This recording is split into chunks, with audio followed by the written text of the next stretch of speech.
What's up, everybody? It's your boy Tazz. This is take 10. Woo, 100. 1000. You're listening to the Cheryl Underwood Radio Show, or you're watching the Intro Dallas podcast, and I'm joined with the one and only, my favorite person in the world right about now. He's the singer, the musicians, the writers, and the model. And practically everything else he can do that I don't know. The one and only Mr. Polo the Vibe. Hey. Anyway, let's get to it. One and only Mr. Polo the Vibe, man. Yeah, man. I'm trying to figure out, because we've started this so many different ways. Let me just jump right in. How long have you been in music, starting from where I originally know you from, which is the church? That's exactly where I started. Really, I started in the womb, which I probably was in. I was in church many times in the womb. So, yeah, I was banging in my mother's womb, man. I've been playing music since I can remember. My mom had me in piano at 3-4 years old. I had drumsticks everywhere I went. Then I got my first keyboard when I was about 5 years old. And I mean, I practiced every day. When I first was playing piano, I was always at the church. So I was always playing at the on the piano in the basement. Mm-hmm. So I was always there. I mean, I learned my scales. I was learning stuff, whatever I heard on the radio. If I wanted to play it, I would sit down and figure it out. Yeah. I was just, and then it got to a point where I started making out little beats. I had like sequences I can make on my computer. So that's where the little production and stuff kind of came in. And then I moved to playing bass when I was about 8, 9 years old. And my mom got me my first acoustic and bass guitar. And my grandparents made sure that I was always in a musical environment. Like, they always had rehearsals at the house, and I was always just around good music. And then I had my Uncle Cedric. He always was playing. He was the heathen of the family, I guess. That's where that heathen came in. Okay. So I always had that Al Green and that Johnny Taylor, and that I had that soul. And so every weekend I went over his house. I was always, and then my stepdad always was listening to K-Love and 106.1, and he made sure that I had the versatile music around me. He versatility was a big deal growing up, like in everything that I did. That's in sports or in music, it was always about being versatile. So I made sure that I kept an open ear. I always kept an open ear, and made sure that I had good influences, and my parents and my grandparents kept music around me. I had headphones and a CD player and a Walkman. Yeah. Like forever. Ooh, yeah. Like, I don't know if y'all know about them Walkmans, man, but yeah, I used to carry them big motherfuckers. But so, I ain't gonna lie, I love the Walkman, and growing up, I was unfortunate, so I had to wait until the hot one was no longer hot, and then get that one. Get the new one. And then rock it just as if it's the new one. It's like, hey, it's a cover on. If you put a cover on, put the little case and put it on your hip. Yes, sir. They never knew what it was. Yes, sir. You know, you already know. Yeah. You already know what you're doing. So I understand that. I learned in the first interview that besides doing music, you ventured out in sports and you came back to music. And although sports is probably a main focus to you, it was. Why was it? What was it about music that made you say, I'm good at this, but I'm great at this?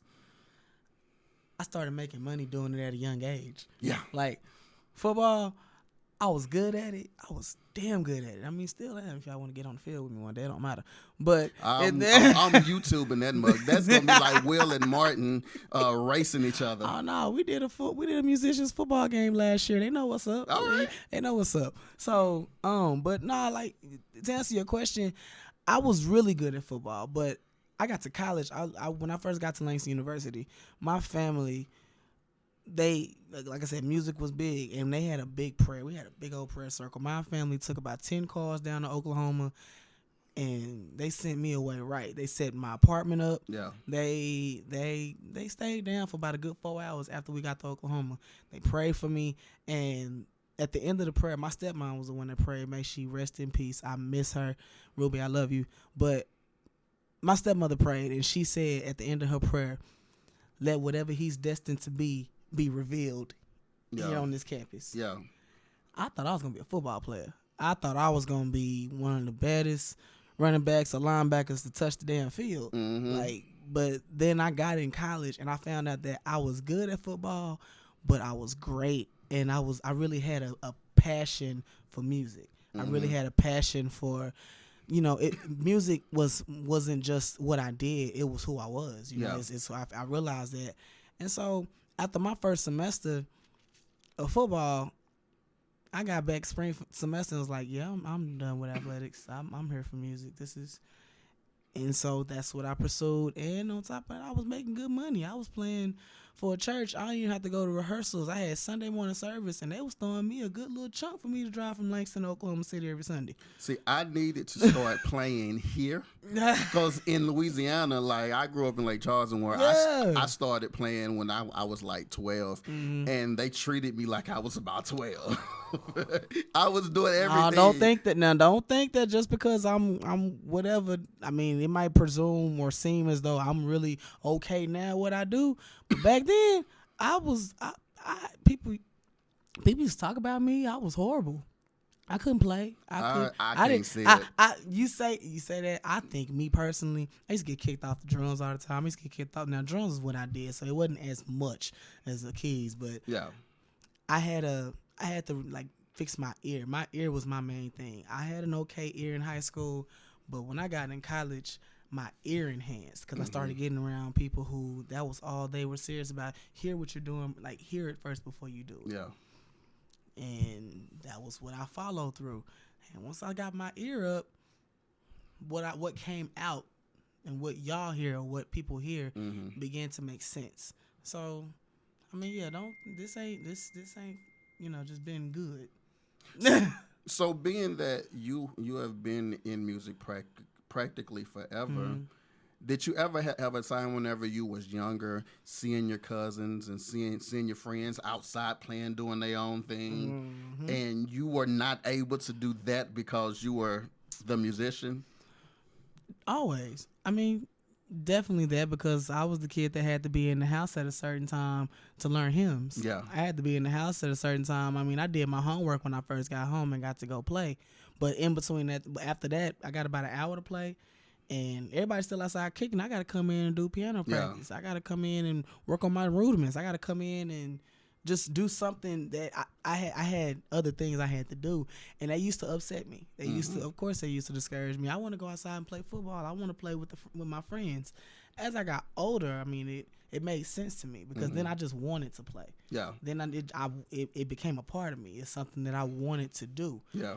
And even now, like I maybe it didn't make sense. It didn't make sense to me then, but now it's like, dang, I be doing that with my kids. Like my kids now, I didn't know that as much music as I do, they watch me. Like they literally are around me as much to watch me. Hell, anybody that's around me every day, they conform to what I do. And my grandmother was just really, really a stickler for perfection. Yeah. So she made sure that even though I'm not going to be perfect, you're not going to be perfect, but you're going to perfect this. Yeah. So you're going to get this right. And so, it really used to upset me because I grew up in a neighborhood with kids who like to have fun. Yes. Like, kids were always outside. Like, kids were always right. And, I grew up in a somewhat all-white neighborhood. I grew up in Roy City, Texas, so I was always on dirt bikes. I was riding dirt bikes and four-wheelers and go-karts, and like my friends did that. But I didn't get to always do that. Do you feel like that probably or kind of robbed you of that part of your childhood? Not at all, because then I got older and did it. I got older and became a big-ass kid. Like now I love cars and love dirt bikes and motorcycles. Like, it didn't do anything but make me want to get older and get it for myself. So I have so much of a love for it now that like I said, I became a big kid and just wanted to do it as an adult. And on weekends I was able to have a little bit more fun. Weekdays I had to come in the house, but weekends I got to kick it with Austin and Marcus and little Nicky and all that. I didn't get that, but though. Yeah. Like, my cousins would be, all right, so I was born in Mississippi where we had the red clay dirt. Ooh. And my cousins and my brothers would be downstairs. I'm playing with, making mud pies and shooting firecrackers at each other. Yeah, in the country. They had me at the old piano that's still in the house today. This piano is damn near 40, 50 years old. Oh. Probably only 10 keys work on it. So watch this. I had a piano in Oklahoma that one of our uncles gave us, and I came back from Oklahoma when I was living in Oklahoma a couple years ago. Came back down here, got a U-Haul, put my truck on the U-Haul just to come get this piano. Wow. I rented a trailer to haul my truck back. Yeah. Just so I can get this U-Haul truck to get this piano. I mean, the piano it was out of tune, and it was just so much of a hassle. And I think we moved that joint like 4 times. Dang. And that last time, coming from Oklahoma back to Dallas, I said, you know what? We're gonna leave this motherfucker. we're gonna go ahead and let this go ahead and stay here, and whenever they auction off this stuff in this here, this gonna be a part of the auction. So but then I wrote so many. I think it was so much music wrote on that. So that piano inspired me for about a good 3 years. So I get the old piano. That it's something about those old uprights. Those the sound quality. Yeah, it's something about that still flatness. It's like you just it attracts you. It makes you want to keep playing it. Yeah. It ain't nothing to perform with. Don't never perform with it. You're gonna throw everybody off. But it's good inspiration. It's good. Like for me, it was good for me because I used to wake up at 2-3 o'clock in the morning, and I know I was pissing. I was pissing my kids, and everybody in the house out. I know everybody was mad, but at the same time, I had to get it out, and everybody knows me. Everybody in the house knew. Look, he just in his element. Put you some headphones on. Just deal with it. Yeah. Alexa, play rain sounds and max volume. That's I sleep to rain sounds every freaking night. Well, they sure did it over piano. Yeah. Over live piano. Yeah. So one of my more favorite instruments that you play, keeping in mind, y'all, he play everything. He can put this glass and that red cup together and make a song. But I love your skill on the organ. Oh man! When did you acquire that? I grew up in an old Baptist church, but I was around a lot of Koji people. Yeah, I was around a lot of the. Every summer, every beginning of July, I knew my grandmother and I were going to the AIM convention. I knew every November we were going to Holy Convocation. And so I knew during those 2 times a year, I was going to get me some good organ lessons. Mm-hmm. In Dallas, I was around, I thank God that my parents they blessed me to be around some of the great names and the great organists that people, look up to, like Jimmy White and Bubba Taylor. May he rest in peace. Like, it was, L.D. Mackey. Like, it was so many people I was around, like organists that people just, oh my God, over. Yeah. And I was just, these people used to come eat in the living room. These folks, my granny had these folks over every Sunday. And there was one guy in particular, I'll never forget him. His name was Herman Finley. He was James Cleveland's right hand man. My grandmother and a couple of her friends, they were really close when he stayed in Shreveport. And I'm going to say probably about 4-5 times a year, we were taking that drive up 20 to go to Shreveport. Wow. And every time we went to Shreveport, he was playing. We always went to his church, Mount Canaan. And Pastor Harry Blake, they had church. Like, yeah. Unscripted, ain't no devotion, that was church. You come in and it's time for church. Yeah. And so my grandmother used to see me right by him. I was 4 or 5 years old when I first remembered these trips. I had probably been doing this since I was born, but I started remembering, of course, going to Shreveport whenever. Yeah. And he was a huge inspiration on me up until he passed. He passed away when I was about 11 years old. But all that time, I was watching him on organ. He had such a smooth approach. Such a smooth approach to organ. And I I guess you could just say those things, kind of just what things I took in whenever I was sitting at Oregon. I didn't know what I was doing at a young age, but then I remembered that sound. I remembered the approach. And then also, I was a YouTube when YouTube came out. Yeah. Oh, that fucked my life up. that fucked my entire life up because then I was around. I seen it live, but then I could go home and watch this stuff and know not to copy it, but to learn it and make it my own. Learn it and flip it, and I mean that's what it is. That was what it was all about. So that's what I've made my entire, not even just my playing ability, but my entire life about. You know, I was around so many greats and taught so many great things, but these things that I was taught weren't for me to copy these teachings. It wasn't for me to do exactly what was said. It was for me to take it, make my own presumption of it, and rock with it. Like that's what. So how does it feel now to be that person to other people? It's a great feeling. I can honestly say it's a great feeling. Yes, it can be a little much. I'm not gonna lie. It can be a little much because as much as I get pulled on, it's always good to keep those around you that you can pull on whenever you need it. Because I'm always man, Polo, you iron sharpens iron. Sharpens iron. So it's good to have, those around you that keep you sharpened. And to have all the time, yeah, Polo, man, you go hard, man. Yeah, Polo, you this, you that, you one of my favorites. That's a great thing to hear, and I'm grateful for that. And I'm truly thankful for the gift, and I'm thankful for everything God's given me.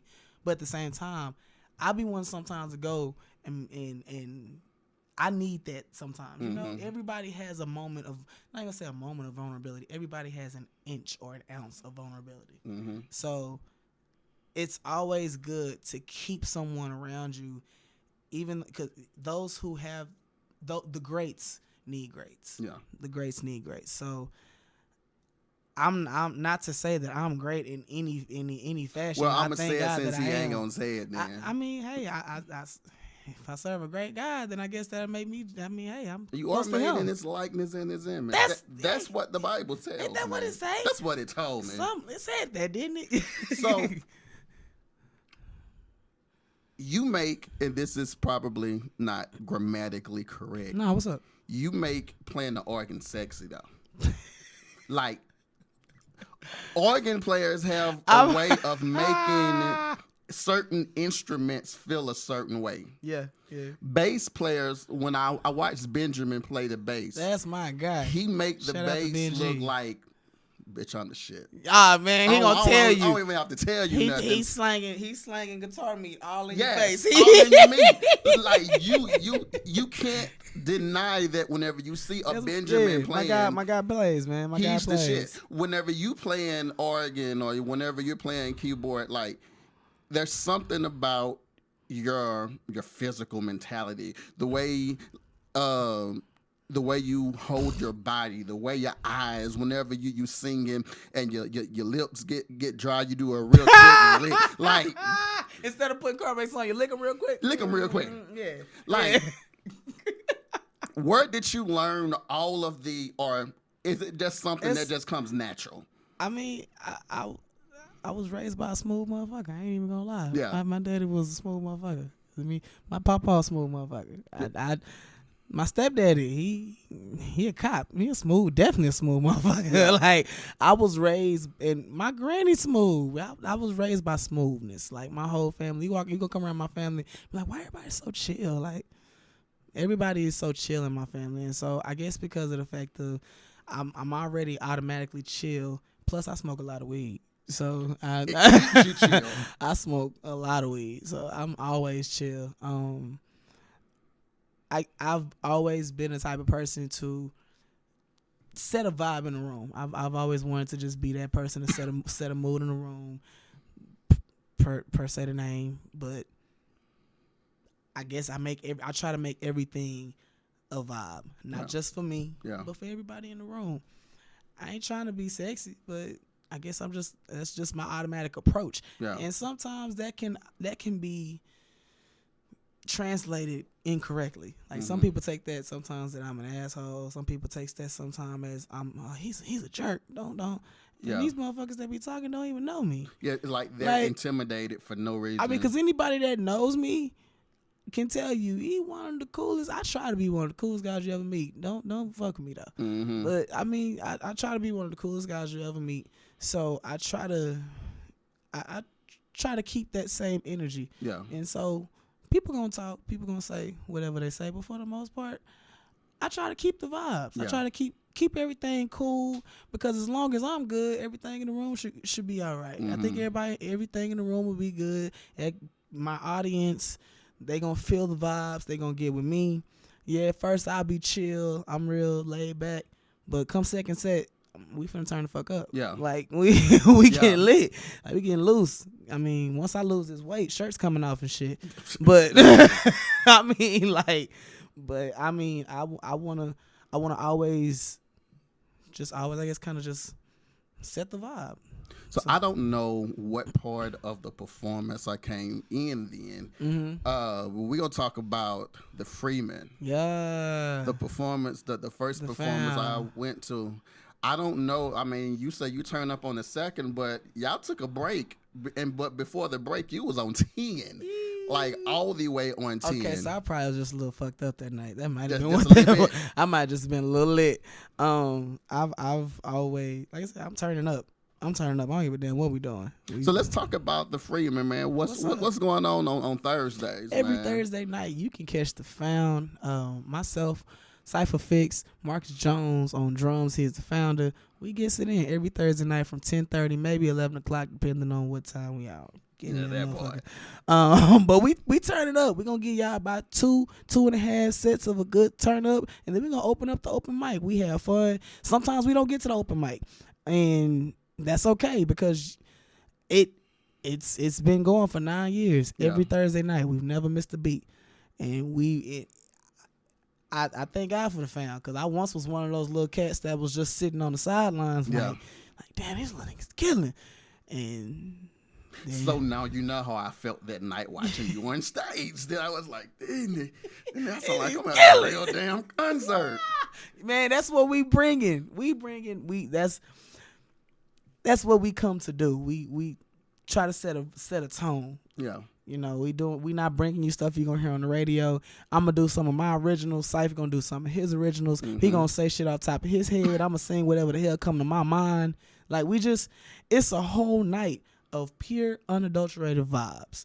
Like Hiptronic Thursdays. There's no rehearsal. There's no we do not rehearse. Maybe I might be putting our business out there, but goddamn it, everybody know we don't rehearse. Yeah. Like we just come in there, we have our fun, and if need be, we bought the whole damn room drinks before. Like we turn up.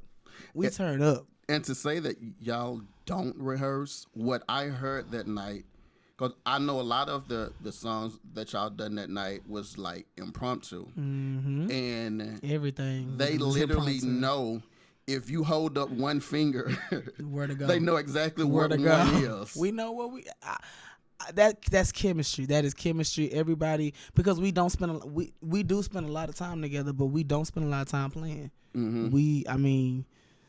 Those fellas, they always together. I mean, me and Cypher, we have a bond outside of the Found, because we're already artists individually. Yeah. So we work a lot together anyway outside of the Found. So he and I's bond has grown just over the years tremendously. Like if anybody knows, we fought. We have literally stone cold fought, and the chemistry that has come from that. And the like for us to literally have been men and say, you know what, we fucked up. Let's come together. Yeah. Let's squash this shit. And now to see us and where we've come from, it's so dope. And that's what the dynamic of where we are now is so crazy. Like that's why so many people be like, man, you and Cypher relationship, that hits different. It hits different for me, because they be like, man, you and Cypher's relationship is so dope. And a lot of people that say that, they know, but a lot of people don't know. Like those that know, that hit different for me. Yeah, it hits different. So it's not about just what we rehearsing, and it's not just about how good we are on our instruments. That's chemistry. Yeah. That's straight up chemistry. And then I've been playing with Marcus. Hell, before I even started singing, and it was just a damn drummer. Like, I was shedding with Marcus late nights. My brother D used to take me over his house in the cliff all the time, and we'd be over there till 4, 5 o'clock in the morning banging on drums. Yeah. And Rob been on me since I was a kid, bass player. Yeah. That cool motherfucker. He plays with my band, so he knows me anyway. Mm-hmm. Everybody in that band, we know each other. We're together. We're stuck like glue. The horn players play for me. I was just about to say, of course, I love the drummer, but them horn players in surround sound, bro. They literally and sound shout out, full you band you just said something that really sticks out that people don't give credit to. Shout out to the sound man, Larry Tux, man. That dude there, he be having a Freeman lit. And it's not too many sound men that I just know that know what the hell they doing. They just get up in there pushing buttons. But that damn Tux, that dude be having us. Oh, whenever he that delayed vocal, and you be like, I be, because he does it so unexpectedly. I be like, wanting to say shit. Sometimes I be catching myself like, motherfucker. Yeah. Keep singing. Yeah. Man, because it's perfect timing. He be tapping. Shoo, go. Yeah. So he's right. So shout out to Tux. Shout out to the fam. Shout out to Michelle, our manager, because she keeps us going. She keeps us motivated. And shout out to the haters. Let me say that too. Please do. I mean, we uncut. I know this is, but shout out to the haters, because there's people out here who really are trying to ride the fam's coattail that ain't even from here. Mm-hmm. Yeah. So how can you? And I'm just gonna say that, because at the end of the day, and the thing is, we're not. It's not a. We do our own thing. We have our own representation, and it ain't even just us. It's everybody. It's a lot of people that are getting targeted by this. Not even gonna say this one individual, but this. I'm just gonna say this group of individuals, even though there's just one in particular. But we ain't even about that here in Dallas. We about love. Yeah. We about having fun, especially now. Like, this pandemic has grown this city together. It has really. I mean, because ain't nobody really working that much, and so everybody's coming out and supporting what they can support. It is so great to see big homies that you would never see out at the Freeman. Mm-hmm. It's so great to see homies that I haven't. Like, I did a party. T-Max party the other night, Sunday night. Oh yeah. And that, man, to see the faces that were there that night. It really brought a lot to my heart. Like, I love that, because I remember coming up in a city where niggas used to sit up in a corner and hate on the last group that was up. Yeah. And then get up and when they get up from playing, dap the same niggas they was talking about. Yeah. Like, I remember these same old heads, like these same cats that wasn't supporting nobody are now coming out to see not even just us, but to see #Mandy, but to see Soulful Sounds, or to see Brie and the Fellas, or to see Bo Dub and Aswolf and all of them. Like, I'm loving the unity that the city is starting to show. Yeah. I am appreciative, because these past few years have been questionable. Very much. Very questionable. So big ups to my city, because it's motherfuckers trying to come to this city and try to tear us apart. Yeah. Like, invalid motherfuckers. Yeah, I said it. I'm sorry, but not sorry. Invalid motherfuckers coming to the city and trying to tear us apart. And I have nothing against nobody, but don't come here. Don't come here trying to tear apart a city that hasn't, just because things might not be just all right in your camp and in your corner and at your front door. Don't kick it over in my yard. Yeah. Don't kick it over in my yard. Yeah. Because at the end of the day, we good over here. Yeah. This whole damn city is going through, we've gone through enough. We've gone through so much. Just this year alone, we lost, I feel like Dallas lost a growing hero in Drew. It was a guy that passed this year. He went by the name of Drew. Okay. And Drew He was in the Deep Ellum scene. He was a part of he used to be with Celestial Clockwork with us, with shout out to Gummy. Like, he passed. He had I don't know what happened, but he passed away. And it's just, we've taken hits. I mean, unknown hits. Mm-hmm. Even with this stuff going on with coronavirus. The Black Lives Matter movement. Like, all of that stuff matters. Yeah. And you trying to come to a city and try to divide what's still actually going positive? Yeah. Because you don't have anything going on in your hometown. And even in fact in your hometown, in your home. Oh, wow. With that being said. And with that, I'll leave it at that. But I'm just, because I love my city. I've lived in a couple other places, mm-hmm. but everywhere I've ever gone, I have always represented Dallas the best way that I know how. Mm-hmm. And I'm never going to stop.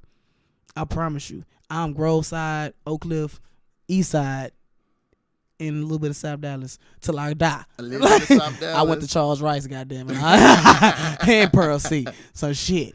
But I've come to, this city has come too far. Mm-hmm. For someone who had a bit of relevance. Yeah. Had it. And didn't capitalize on it. Mm-hmm. And so now you're trying to, it's just too much. And if it's working for you somewhere else, that's fine, but not here. Yeah. And I'm done with my rant. Dallas, I love y'all. I love my city. And I'm going to always I'm going to always hold my city down. But this ain't the place for it. This is not the place for it. Yeah. Y'all come out every Thursday to the Freeman though, and support your Dallas, your local artists. If you're not from Dallas, support people who are from your city first before you support anywhere else. Yeah. Now, I always support Polo the Vibe because I'm the one who told you to do it. But shit. But support Cypher Fix. Support #Man. Yeah. Support Soulful Sound. Support Sean Martin and the Go-Go Band and whoever the hell he playing with. Support, all these as well. That's man. Ant. You already know what's up. Sweat. See, that's what I know about Ant. I know Ant. That's my boy. That is my brother. I love that guy. Ant was another cat that took me under his wing and said, I have not always had this fuck you mentality. Like, I don't like this bad boy mentality, this ruggish, and I haven't always been this guy. Mm-hmm. Until I met Anthony Gardner, aka Aswolf.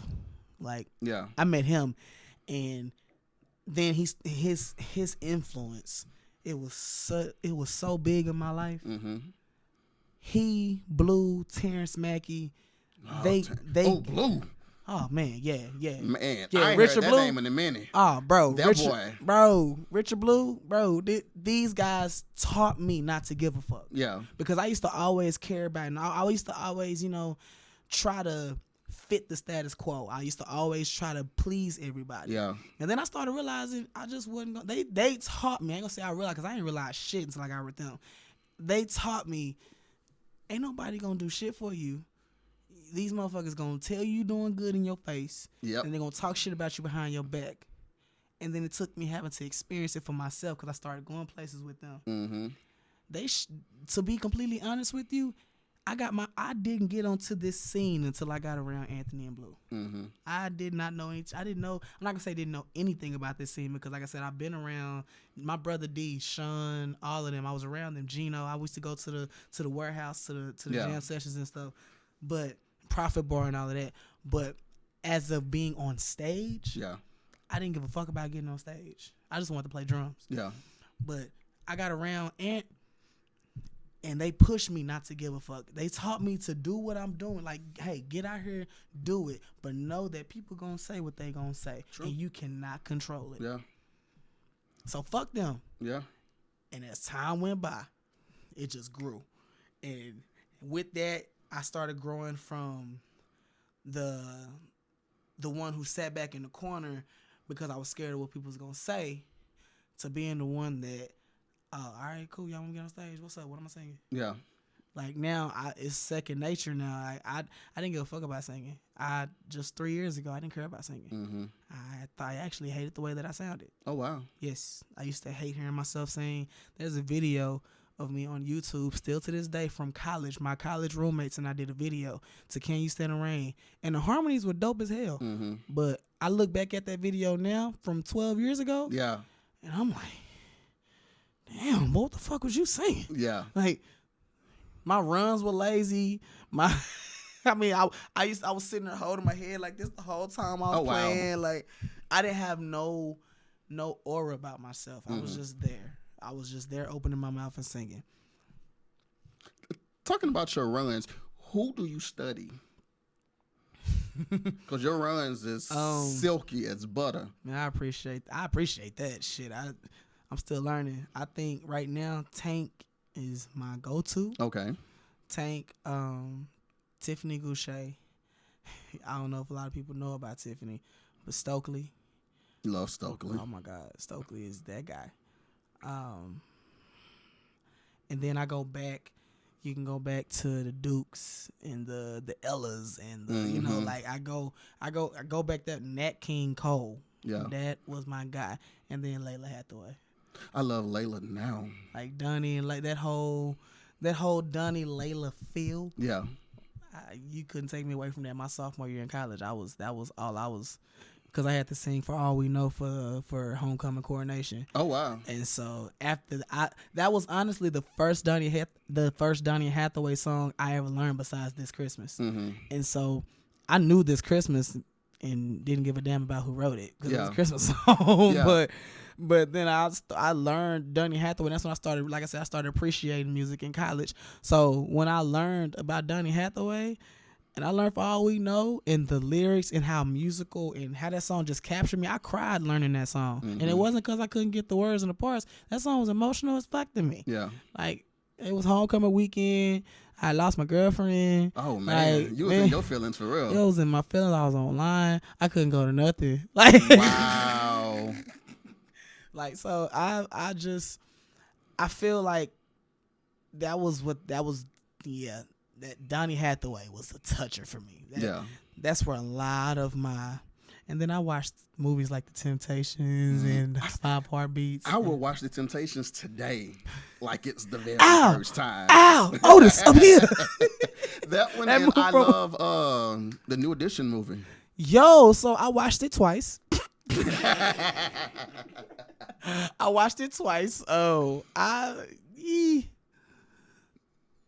Now when I see old boy in Power, I think about him in the New Edition movie. I'm like, you ain't no killer. But when I think about him now, I think about that mugshot that just came out a little while ago with his girl. Yeah, he got whoop the shit out of his girl, bro. And he what the fuck are y'all doing, bro? Like, just walk the fuck away. Like, it's not worth it. I don't care. If she throw gas on you, walk away because she's always going to be right. I've been charged at and like damn near banged on, but shit, first and foremost, nigga, walk the fuck away and call your sister. Yeah. Shit, I'm good for that. Everybody need that one sister that'll go there. Mine is my cousin Kelly. What's up, baby? Bae gon' rock. Bae gon' rock. Bae coming. I don't care what the fuck. I don't care if she thinks something going on. Bae, where you at? Yo, Kelly sent me a text message, I want to say day before. She was like, who ass I got to beat? I was like, what you mean? She say, I see what you posting. Who ass I got to be? I say, no. Bae don't play no games. I put a snap up the other day and I said something and it was just a general statement, but it could have been direct. I'm not going to say whether it was or it wasn't. Right. But she called me instantly. I had to snap up maybe 30 seconds. She called me.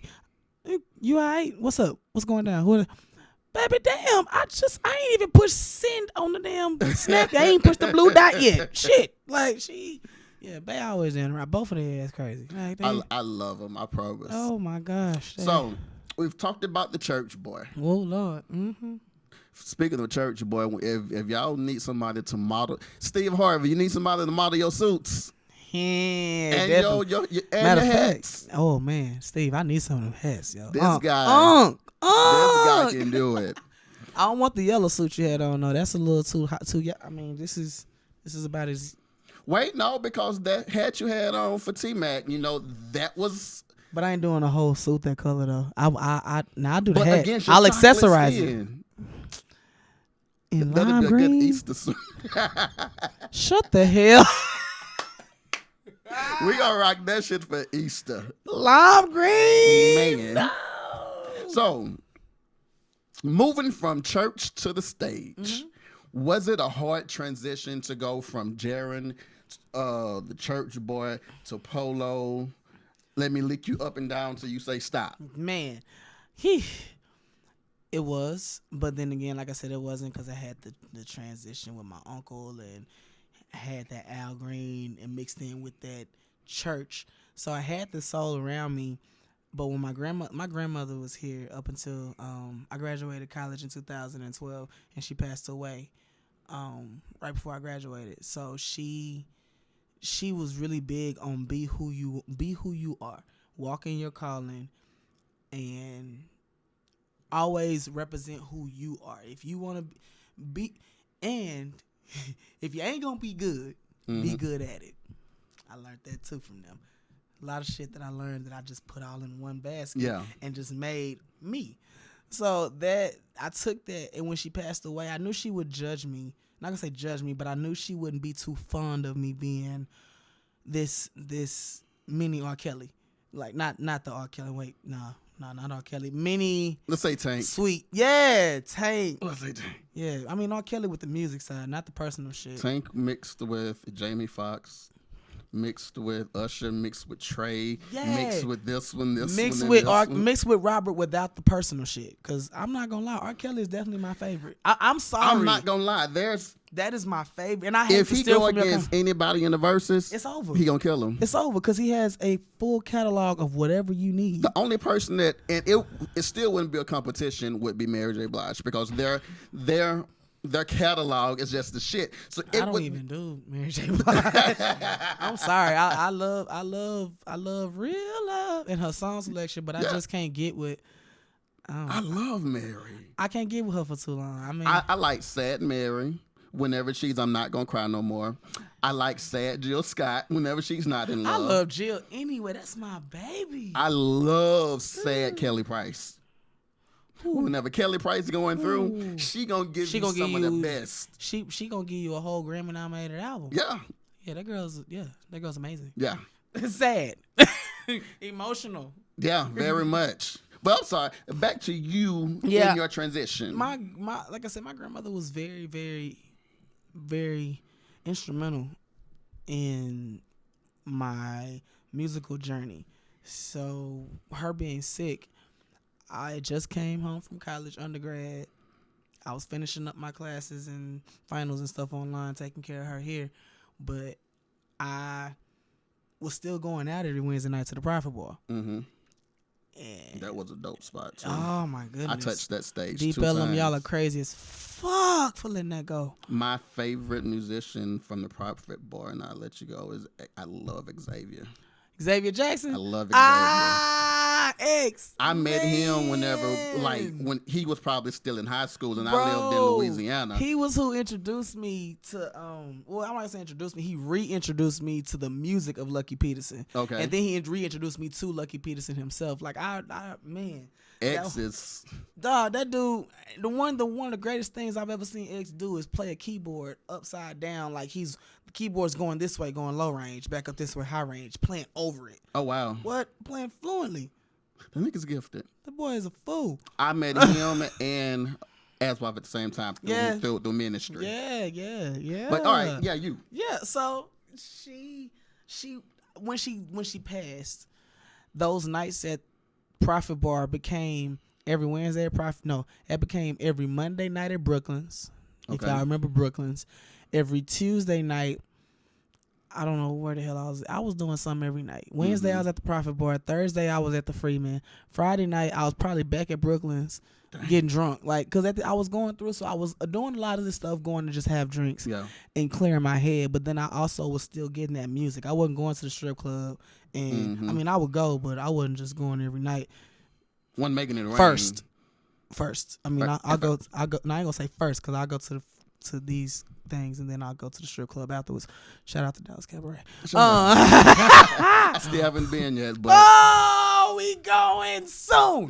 But she always loved and applauded me for what I did, but she would never come hear me sing the blues, as she called it. All this stuff was the blues. I don't care if I was singing whatever. It was the blues.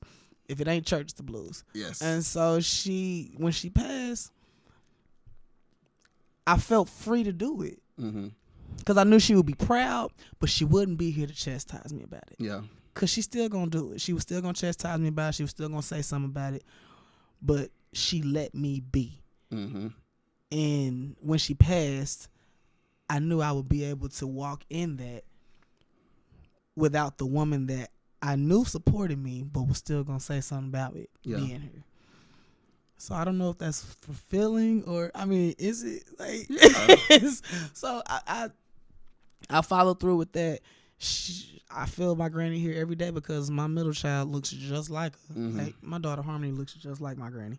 So every time I look at her, I'll be seeing my granny. It's kind of crazy. Speaking of your kids, I was watching Facebook. I want to say it was your son doing the Jasmine Sullivan. Hayden. Yep. That Negro ready. His last is ready. Oh, nah. Y'all say my son ready. He going to be the one accompanying his sisters. For real? What? Them girls. My daughters, they are musical. Wow. Both of them are singers and dancers. And my daughter London, she's a little more in the church because her mother is like the pastor's daughter who still is like really representing the pastor. Yeah. Like she still, But then you got the heathen father. I mean, hey, so she still has, they sing whatever. And Harmony's little Jasmine Sullivan challenge. Yeah. She almost landed every single one of them joints. For like real? She be like, whenever school and stuff was in, or whenever we do this morning thing, we sing songs and play music and let her get hyped for school and stuff. And I put them on Instagram, and she was getting people hitting her up like, your daughter be dancing. She gonna be a superstar. She has let that go to her head. She thinks she's a baby Beyonce. I love it. I love it. My baby thinks she's a baby Beyonce. I love my babies to death, man. They gonna be some problems. So, what is the one thing you would be doing if you were not doing music or sports? Damn, I was just about to say racing cars. Okay. I have a huge hobby with automobiles. I have a love for anything that moves. Cars, airplanes, automobiles. I feel like whenever God gives me the desires not just of my heart, but of the wealth that I know that I want. I feel like I'm gonna have just an entire hangar of just automobiles and like Jay Leno. Yeah, like I feel like I'm gonna have a whole damn like Fred. Yeah. Oh man. I am. I haven't seen them all in person, but I've seen the videos. Yeah. Let me tell you something. Fred, the videos really do. Have you seen the videos of him just walk around the warehouse? No, it's always when you're there playing, and I've never been able to make it to any of that. Man, but Fred, that warehouse is so full of stuff. Like he has, I'm gonna say about a good 50 cars. Dang. Like the ones that they have up that they show in the camera views of our videos and stuff, that ain't nothing. Fred has cars behind like where the audience be sitting. He has an entire, like the production scene sits in front of the El Caminos and the older vets and the he got a Regal in there that I love cars, so I'm a little bit more fascinated with the cars than I am with the fact that I'm working with Fred. Yeah. Like I don't even. Yeah. I've been blessed, but it's something about these cars. Dog. Yeah. Give me the keys. Like speaking of cars, whenever you start yours up, your car is mean. Thank you. Them mufflers. I was like, this nigga. I have a problem. Like I love music, but I spend more time under my hood and with dealing with my computer and my tuning of my car than I do on my own computer doing work in the studio. Yeah. But it's a mutual love, and I'm not gonna say mutual, but it's right in the median with them. Yeah. I love cars. I love cars and sports. And if I wasn't doing that, I think I'll still be doing music, but I'll probably be using my degree to be doing rehab and doing counseling right now. So that's probably what I would be doing. That's dope. Yeah. I love what you said in the other interview about how you have different rooms in your rehab. That's dope, and that's something no one has ever done. So that would definitely that'd be dope, because it's all about channeling your energy. It's all about where you're gonna channel your energy and what kind of energy do you want reciprocated. So whatever room that you will be in, it's gonna be mood. It's gonna be literally your mood, what you want to experience and what you want to feel. So if you're having a bad day, and you need some serenity, you need a good mood. Yeah. I mean, you ain't gotta talk to Alexa. We going in the room. Yeah. Going in the room. Because music will definitely heighten whatever mode you're in. Yes, I have. It's always been a cleanser for me. Being in music for me is not, like I said, it's not just what I do, but it's who I am. It's my life, and so I have a different type of love for music. Yeah, it soothes me. It's literally therapy for me. Music is my therapy, so I live by that.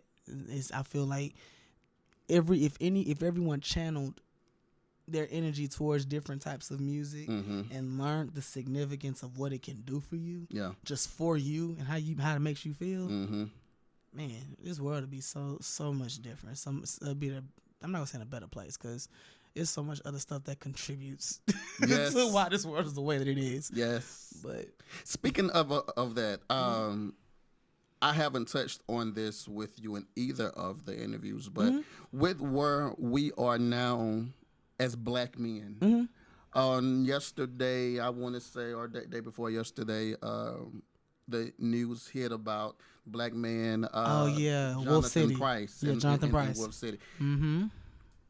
Being a father of a younger son now, yes, sir, or even for yourself,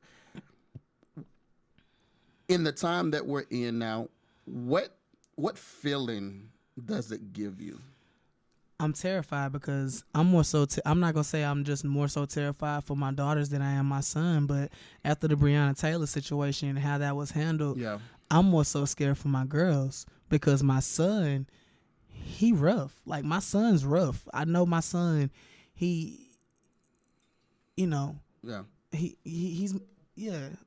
good. But my daughters, and I feel like also they gonna be just as me when it come to dealing with the police.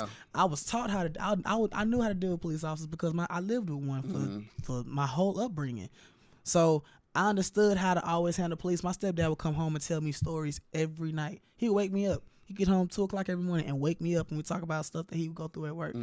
And that always taught me how to handle police officers because of how they felt. I can understand. I'm not gonna say I can understand a lot of these officers' responses to things, but I can understand how you walk out of your house every day and you don't know whether you're gonna come home. Yeah. But the thing is, even as a civilian, I deal with that.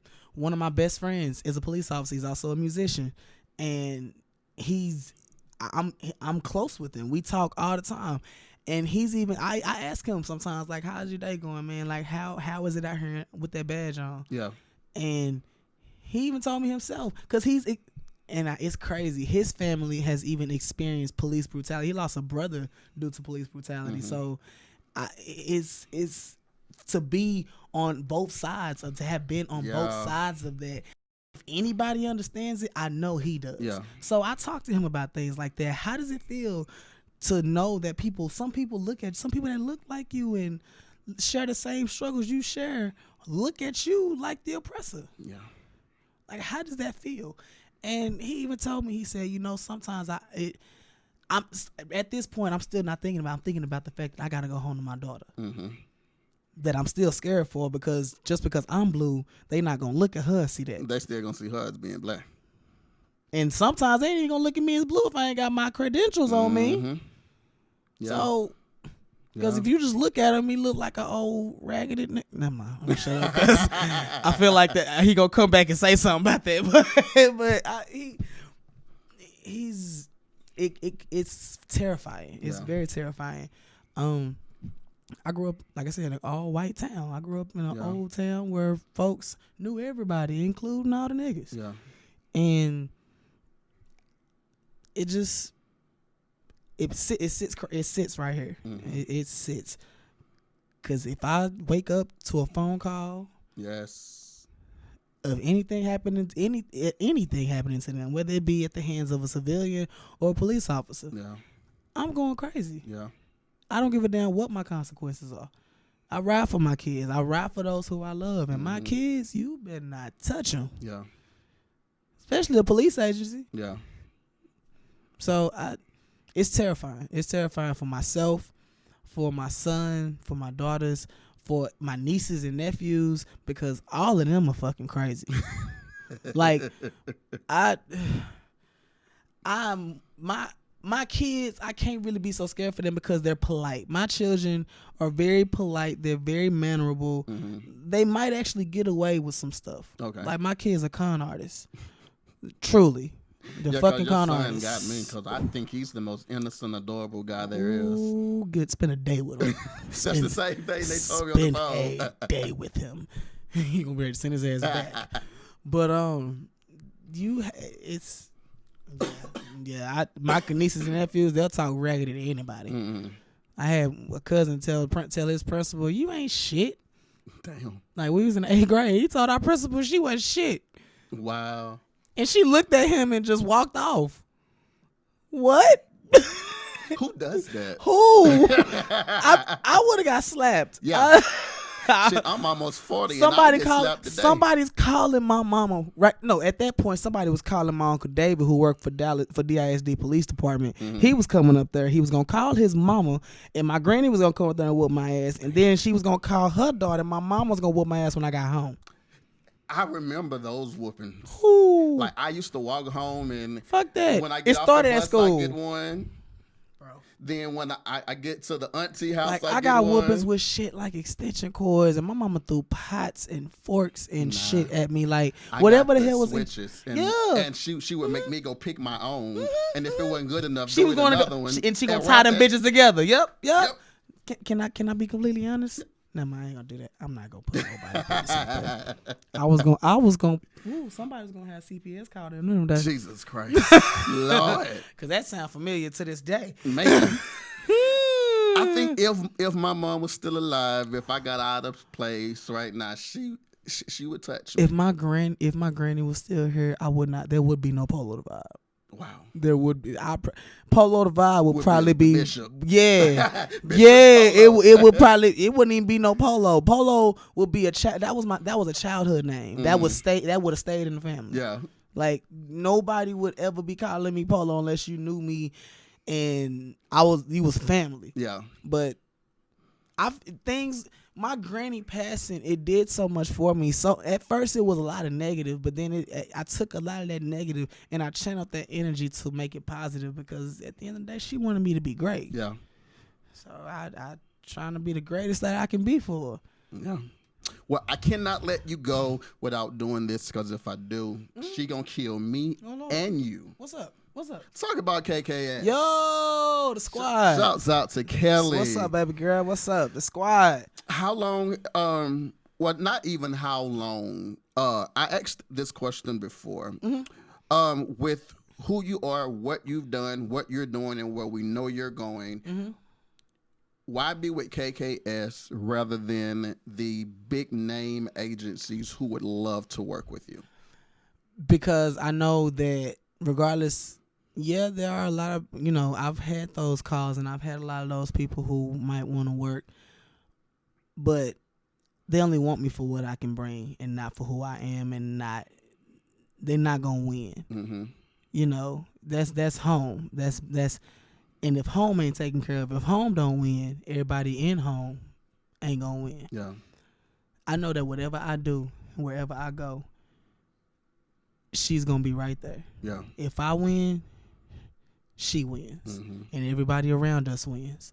So I know that regardless as to what I do, how bad I mess up, I can take it from Kelly because I know that she's there genuinely. Yes. She's there to rock with me until the wheels fall off. If my first album don't go platinum and my shit don't sell a record, she gonna be right there for the second one and the third one and the fourth one. She gonna be there when the label starts. She gonna be there when she's gonna be there.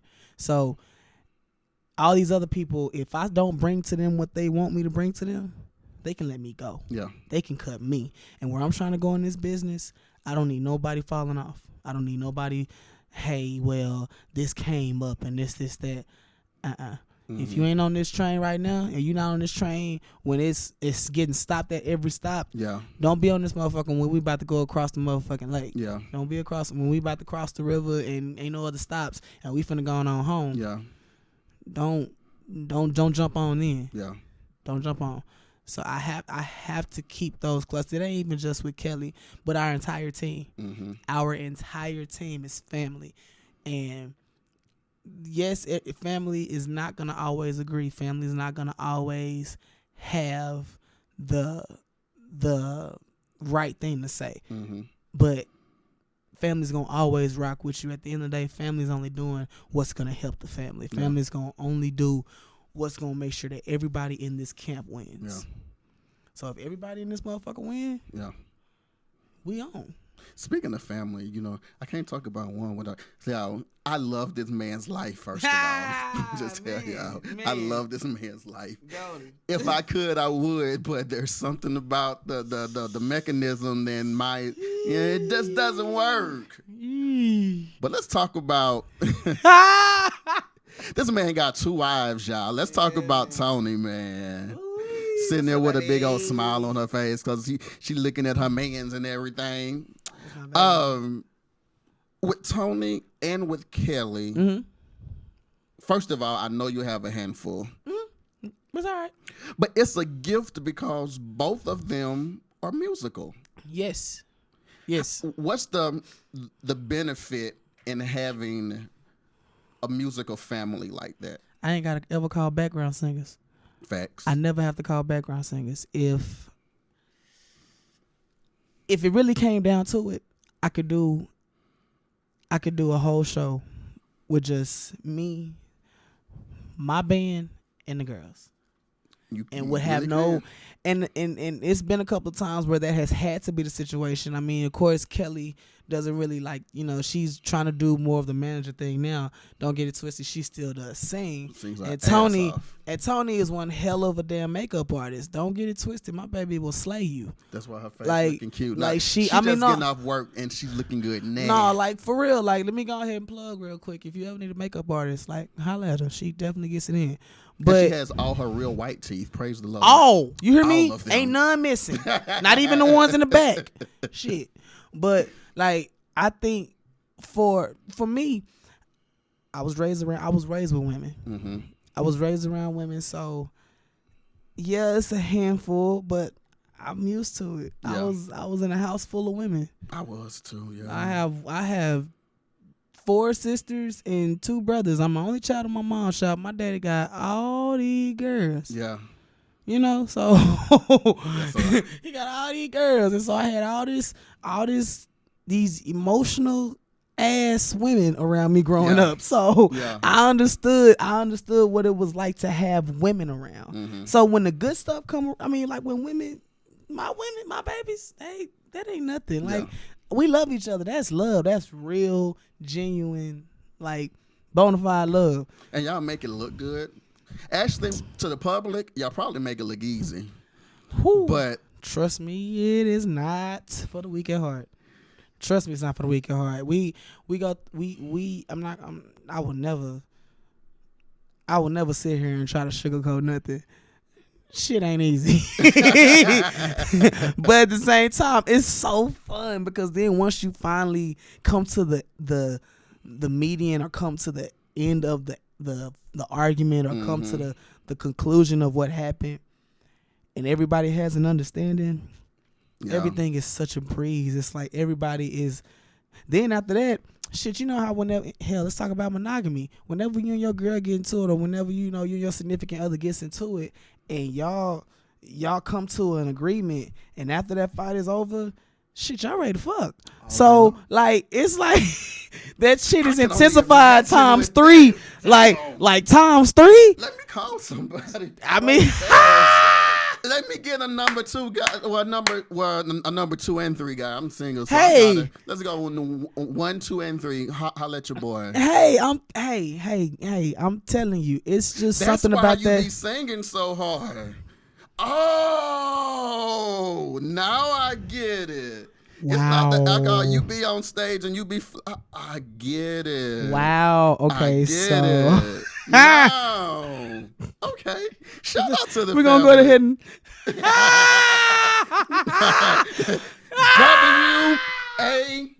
WAP. Wow. Wow. Sound like you're about to speak in tongues. Say, man, make you do it sometime. I'm telling you, you have to catch yourself. Like, man, I be on stage sometimes thinking about shit. I be having to catch myself. Like, damn, nigga, you working? Yeah. Snap back. Yeah. Damn it.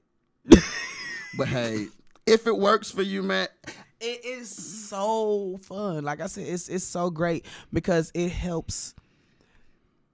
It helps not even just your heart, but it helps you understand. It helps you